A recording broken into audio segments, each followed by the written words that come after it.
రాజకీయాలకు తెరలేపెట్టే ప్రయత్నం చేస్తూ ఉన్నారు. ముఖ్యంగా డిఎంకేకి సంబంధించినటువంటి తమిళనాడు ముఖ్యమంత్రి గత 4 సంవత్సరాలుగా తమిళనాడులో పూర్తిగా ఒక కుటుంబ పాలన,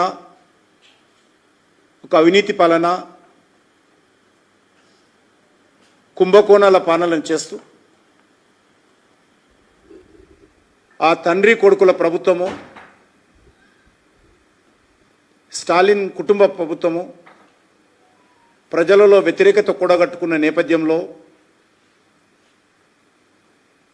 గతంలో ఇచ్చినటువంటి హామీలు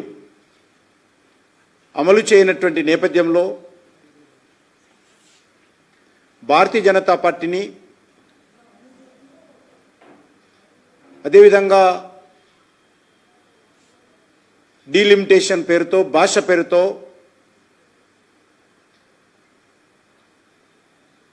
బురదజల్లేటువంటి ప్రచారం, తప్పుడు ప్రచారం చేస్తూ ఉన్నారు. నేను అడుగుతా ఉన్నాను కాంగ్రెస్ పార్టీని, బీఆర్ఎస్ పార్టీని, మిగతా పార్టీలను. ఈరోజు దక్షిణాదిన ఎన్డీఏ 2 రాష్ట్రాల్లో మేము అధికారంలో ఉన్నాం. ఎప్పుడు ఎన్నికలు వచ్చినా కర్ణాటకలో, తెలంగాణలో అధికారంలోకి వస్తాము, రావాలని కోరుకుంటున్నాం. ప్రజలు కూడా సంకేతాలు గత పార్లమెంట్ ఎన్నికల్లో కానీ, ఇటీవల శాసన మండలి ఎన్నికల్లో కానీ స్పష్టంగా తెలంగాణ ప్రజలు కూడా ఇచ్చారు. దక్షిణాది ప్రజల యొక్క సంక్షేమము, దక్షిణాది రాష్ట్రాల అభివృద్ధి మీకంటే మా మీద ఎక్కువ విశ్వాసంతో ప్రజలు మా వైపు చూస్తున్నారు. దక్షిణాది ప్రజలను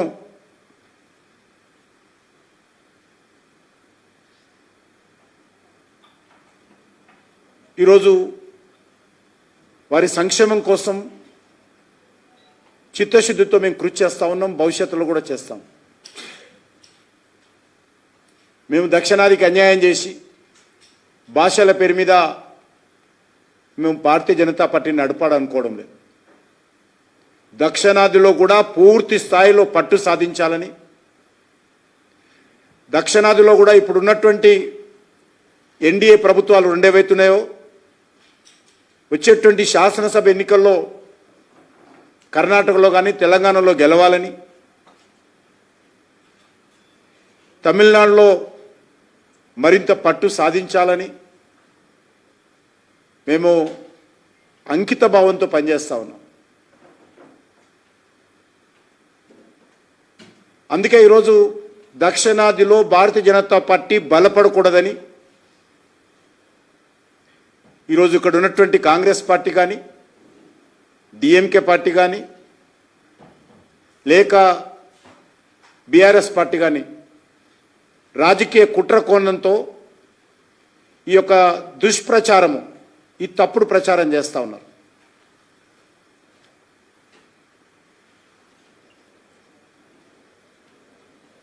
ఈరోజు కాంగ్రెస్ పార్టీ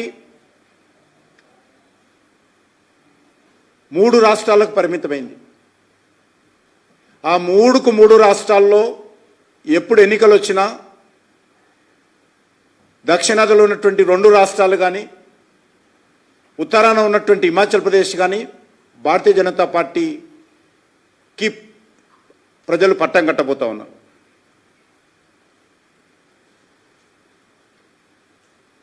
ఈ యొక్క కుటుంబ పార్టీలు,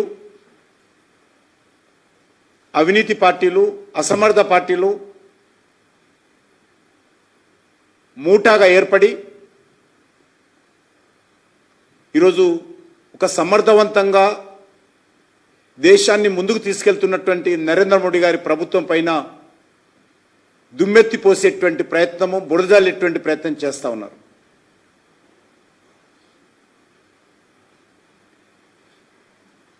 అది దక్షిణాది కానీ, ఉత్తరాది కానీ, అది కాంగ్రెస్ పార్టీ ప్రభుత్వం కానీ, కమ్యూనిస్ట్ పార్టీ ప్రభుత్వం కానీ, మరో ప్రభుత్వం కానీ ఏ రకమైనటువంటి వివక్షత లేకుండా అన్ని రాష్ట్రాల్లో అభివృద్ధి జరగాలని కోరుకుంటున్నాము. ఒక ప్రధానమంత్రిగా నరేంద్ర మోడీ గారు దేశంలో ఉన్నటువంటి అన్ని రాష్ట్రాల అభివృద్ధి జరిగితేనే దేశం ముందుకెళ్తుందన్నటువంటి ప్రగాఢమైనటువంటి విశ్వాసంతో ఆయన పరిపాలన చేస్తూ ఉన్నారు. కేరళలో సిపిఎం ఉంది కాబట్టి కేరళ అభివృద్ధి జరగొద్దని, లేక తమిళనాడులో డిఎంకే ఉంది కాబట్టి డిఎంకే అభివృద్ధి జరగొద్దని, ఇక్కడి ప్రజలకు అన్యాయం చేయాలని ఏ పార్టీ కోరుకోదు, ఏ ప్రధానమంత్రి భావించాడు.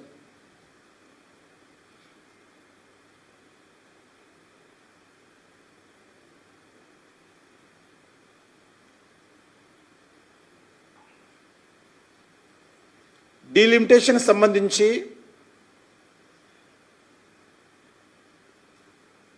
ఏదైనా ఇప్పటికీ చట్టాలుంటే ఆ చట్టాలు గతంలో కాంగ్రెస్ పార్టీ ప్రభుత్వం ఉన్నప్పుడు చేసిన చట్టాలే.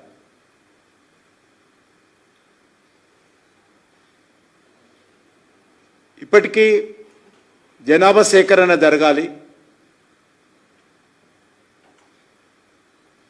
డీలిమిటేషన్ కమిటీ పార్లమెంట్లో చట్టం చేసి కమిటీ కాన్స్టిట్యూట్ చేయాలి.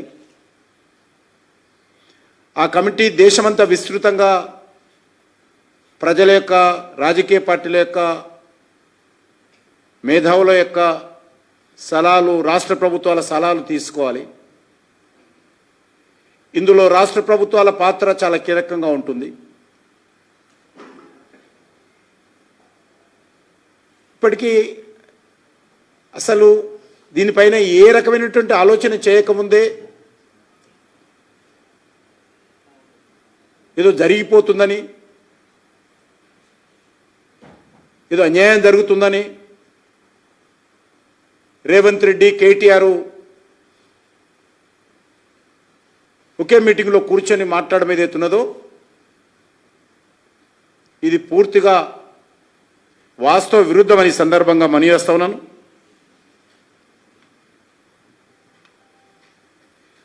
భారతీయ జనతా పార్టీ గత 10.5 సంవత్సరాలుగా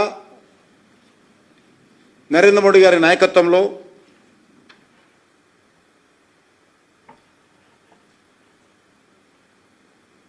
అన్ని రకాలుగా దేశాన్ని అభివృద్ధి చేయడం కోసము అంకితభావంతో పనిచేస్తూ ఉన్నాం. సబ్కా సాత్ సబ్కా వికాస్ అనేటువంటి ఆలోచనతో ముందుకెళ్తా ఉన్నాం. ప్రపంచంలో అభివృద్ధి చెందిన దేశాలతో పోటీ పడే విధంగా ఒక సమర్థవంతమైనటువంటి పరిపాలనతో దేశ గౌరవాన్ని, దేశ అభివృద్ధిని పెంచేటువంటి ప్రయత్నం చేస్తూ ఉన్నాం.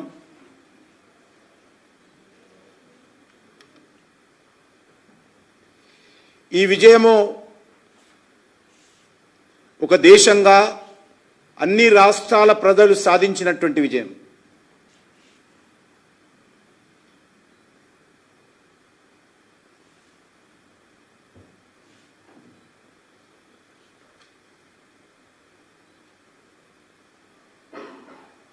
మరి ఈరోజు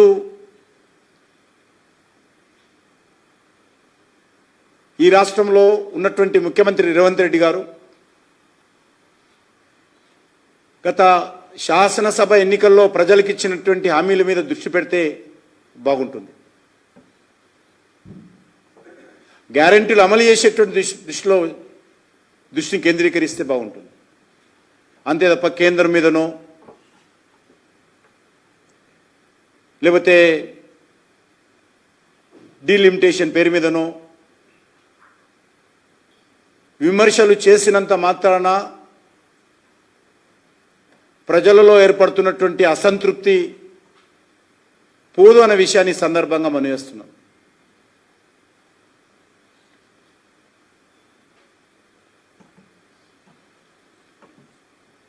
నిన్న జరిగినటువంటి సమావేశంలో ఆయా రాజకీయ పార్టీలు తన స్వప్రయోజనాల కోసమో, తమ అస్తిత్వం కోసమో లేని అంశాన్ని భూతద్దంలో చూపిస్తూ ప్రజలను మభ్యపెట్టేటువంటి ప్రయత్నం చేస్తూ ఉన్నారు.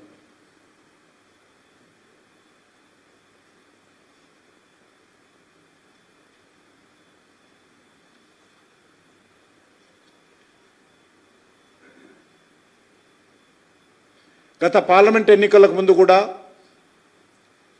ఇవే రాజకీయ పార్టీలు రాజ్యాంగాన్ని మారుస్తారని చెప్పి తప్పుడు ప్రచారం చేస్తూ ఎన్నికల్లో లబ్ధి పొందేటువంటి ప్రయత్నం చేశారు. ఎన్నికలు అయిపోగానే ఆ విషయం మర్చిపోయారు, గాలికి వదిలేశారు. తర్వాత కొత్త అంశాలను తెర మీదకి తెచ్చేటువంటి ప్రయత్నం చేస్తూ ఉన్నారు. కాబట్టి తెలంగాణ ప్రజలకు, తెలుగు ప్రజలకు, లేకపోతే దక్షిణాది ప్రజలకు భారతీయ జనతా పార్టీ ద్వారా మనవి చేస్తూ ఉన్నాము, కేంద్ర ప్రభుత్వం ద్వారా మనవి చేస్తూ ఉన్నాము. డీలిమిటేషన్ సంబంధించి ఇంతవరకు కేంద్ర ప్రభుత్వము ఏ ఒక్కరోజు కూడా ఇంతవరకు ఆలోచన చేయలేదు. డీలిమిటేషన్ జరుగుతుందా జరగదా, జనాభా సేకరణ ఎప్పటిలోపల పూర్తవుతుంది, ఇవన్నీ కూడా భవిష్యత్తులో చర్చించాల్సినటువంటి అంశాలు. ఏది జరిగినప్పటికీ కూడా ఏ ప్రాంతానికి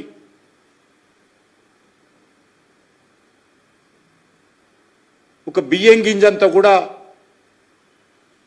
అన్యాయం జరగకుండా అన్ని రాష్ట్రాలకు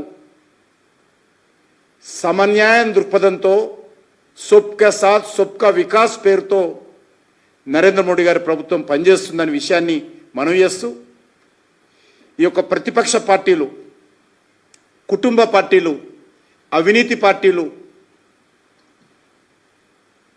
కుంభకోణాల పార్టీలు చేస్తున్నటువంటి తప్పుడు ప్రచారాన్ని తిప్పికొట్టాల్సిందిగా ప్రజలకు మనవి చేస్తా ఉన్నాను.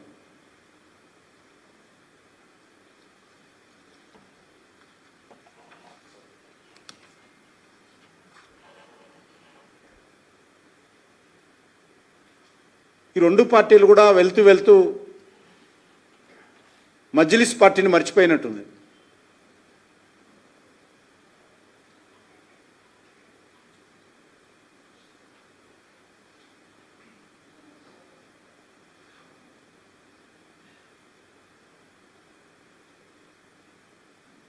బీఆర్ఎస్కు కాంగ్రెస్కు మధ్య సంయోధ్య చేయడం కోసం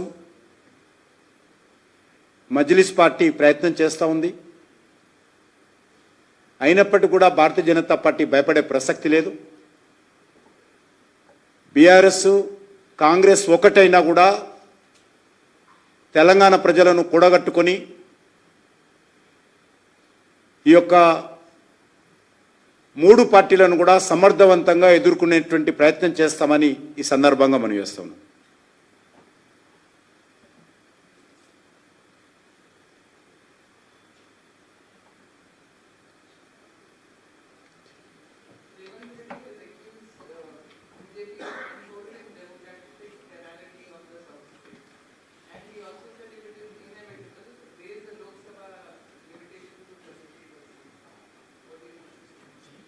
What 33%?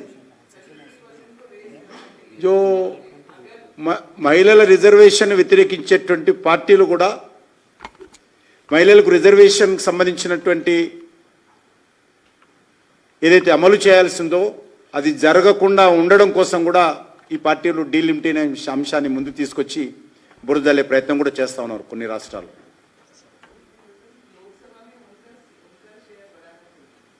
किनका? जैसा पहले कांग्रेस के ज़माने में डिलिमिटेशन हुआ है, जैसा अलग अलग स्टेटों में जो सीट्स है उसमें अभी कुछ चर्चा भी नहीं हुआ है. चर्चा होने के समय पे सुझाव दिए तो, मीटिंग लगाए तो वो ठीक रहता है. अभी तक कोई चर्चा भी नहीं हुआ, कोई निर्णय नहीं लिया, ना कैबिनेट में चर्चा हुआ, ना पार्लियामेंट में चर्चा हुआ. सरकार कोई सर्कुलर भेजा है क्या, कोई स्टेट से बातचीत किया क्या? इवन बीजेपी के पार्टी के अंदर भी इंटरनल बात नहीं किया. अगर वो समय हो गए तो समय पे बात करना ठीक रहता है। अभी कुछ भी नहीं है। खाली ये लोग झूठ प्रचार कर रहे हैं तमिलनाडु के इलेक्शन को देखते हुए, तमिलनाडु चुनाव देखते हुए। तमिलनाडु में लगातार 4 साल से भ्रष्टाचार राज चल रहा है, परिवार राज चल रहा है, लिक्कर स्कैम चल रहा है। मैं बताना चाहता हूं, जो भी लिक्कर स्कैम करते हैं देश में, वो टीआरएस हो, आम आदमी पार्टी हो, डीएमके पार्टी हो, पहले कांग्रेस पार्टी, लिक्कर स्कैम में अगर कोई जनता क्षमा नहीं करते, तमिलनाडु में इस लिक्कर स्कैम के लिए स्टालिन जवाब देना पड़ेगा। उससे बचने के लिए भारतीय जनता पार्टी के ऊपर डिलिमिटेशन के ऊपर, लैंग्वेज के ऊपर गलत प्रचार कर रहे हैं।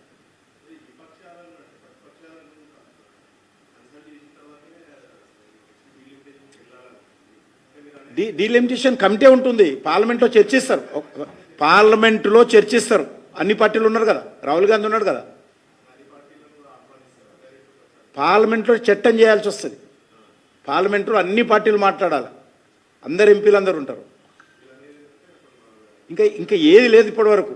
జనాభా సేకరణ జరగాలి, సంవత్సరం పడుతుంది. దానికే జనాభా సేకరణ చెయ్యాలంటేనే సంవత్సరం పడుతుంది. జనాభా సేకరణ తర్వాత డిలిమిటేషన్ కమిటీ కాన్స్టిట్యూట్ చేయాలి. డిలిమిటేషన్ కమిటీ కాన్స్టిట్యూట్ చేయాలంటే అన్న గైడ్ లైన్స్ అన్ని కూడా పార్లమెంట్లో చర్చించాలి, చర్చించి పెట్టాలి. అప్పుడు వస్తా చర్చ. ఏమీ లేదు, ఏబిసిడి లేదు. తమిళనాడు ఎలక్షన్ దృష్టిలో పెట్టుకొని చేస్తున్నటువంటి డ్రామా. కాంగ్రెస్ పార్టీ స్టాలిన్ ముందు పెట్టి ఆడేస్తున్న నాటకం. ఆ నాటకంలో కేటీఆర్ కూడా ప్రముఖ పాత్ర పోషిస్తూ పోయిండు. ఏదైనా పార్లమెంట్లో మాట్లాడవచ్చు కదా, అడిగినప్పుడు, అవసరం వచ్చినప్పుడు, చర్చ వచ్చినప్పుడు. ఇంకేం లేదు కదా.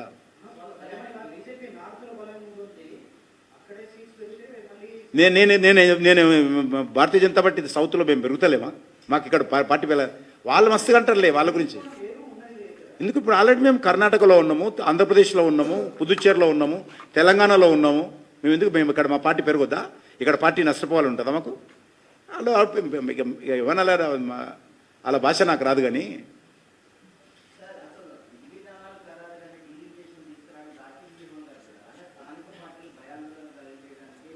ప్రజలను విధి విధానాలు రూపొందించకముందే మాట్లాడడం ఏదైతున్నదో, నిజంగా మీరు అన్నట్టు ఇది ప్రజలలో ఒక తప్పుడు సంకేతాలు పంపే విధంగా భారతీయ జనతా పార్టీని బలపడకుండా ఆపే ప్రయత్నం చేస్తున్నారు. పెట్టుకోవాలి ఆ సమావేశం, కొడంగల్ కూడా పెట్టుకోని పోయి, లేకపోతే ఆయన కాన్స్టిట్యున్సీ ఉంది కదా, రాహుల్ గాంధీ కాన్స్టిట్యున్సీ, ఆడ కూడా పెట్టుకొని పోయి.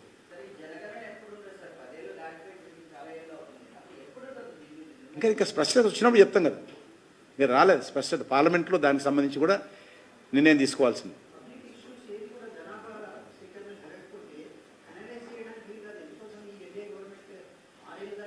మీకు ఒకసారి రాజ్యాంగం చూడాలి. 2026 తర్వాత జనాభా సేకరణ చేయాలని పార్లమెంట్లో కోవిడే జరగాలి. ఇప్పుడు 2026 తర్వాత జరుగుతుంది. ఎందుకంటే ఏదైనా రేపు మార్పులు చేర్పులు చేయాలంటే 2026 తర్వాత చేయాలి. అందుకోసం అట్లా పెట్టారు. మరి 2 సార్లు చేస్తారా? అదే మరి 2 సార్లు చేయరు కదా. అప్పుడు కరోనా కారణంగా ఆగిపోయింది అది మొత్తం. అయితే డీలిమిటేషన్ కోసం ఒకసారి మళ్ళీ ఒకసారి అని కాకుండా ఇప్పుడు చేస్తారు. పాత బేస్ చేసుకొని చేస్తున్నారు కదా.